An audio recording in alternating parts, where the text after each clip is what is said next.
Well, before this week's Republican convention in Cleveland, Congress tidied up a few loose ends in Washington, D.C. I was out of town on assignment when Westerman was available, but KATV's Elicia Dover stood in for the interview. Here's an excerpt. I want to move on to some work that you're doing on Capitol Hill. You recently passed the Federal Forest Act. Can you explain what that is and what is fire borrowing? Yeah, I'm on the Natural Resources Committee. I happen to be the only forester in the House or the Senate. And last year I was the lead sponsor of the Resilient Federal Forest Act of 2015. And this is to address management issues on our federal timberland. One of the problems that continues to escalate are wildfires. We're spending more money to fight wildfires than we are to manage our forests across the country. Last year we had 10 million acres of forest land burn up.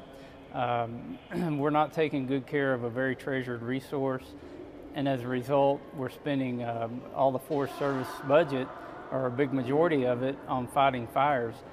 So part of what was in the Resilient Federal Forest Act was to end this practice of fire borrowing, and if we had a catastrophic event, to put the funding to take care of these forest fires under FEMA instead of taking it out of the Forest Service budget. But on top of that, we need to start doing better management to reduce forest fires. And I'm sure you've been out to some of Arkansas's forests lately, and have you seen any mismanagement there or areas that aren't being kept up in Arkansas?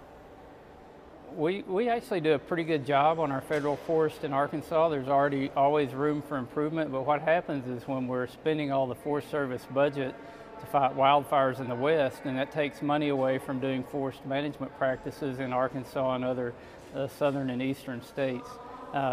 During the August recess, I plan to spend a couple of days out on Forest Service land looking at the forest, looking at the road access issues, and visiting with Forest Service professionals. But overall, I would say in the U.S. Forest Service system, the forests in Arkansas are managed as good or better than any of them. So hopefully we can share some of the things we do in Arkansas with other states so that we can make the whole system better. That's Congressman Bruce Westerman with KATV's Elicia Dover.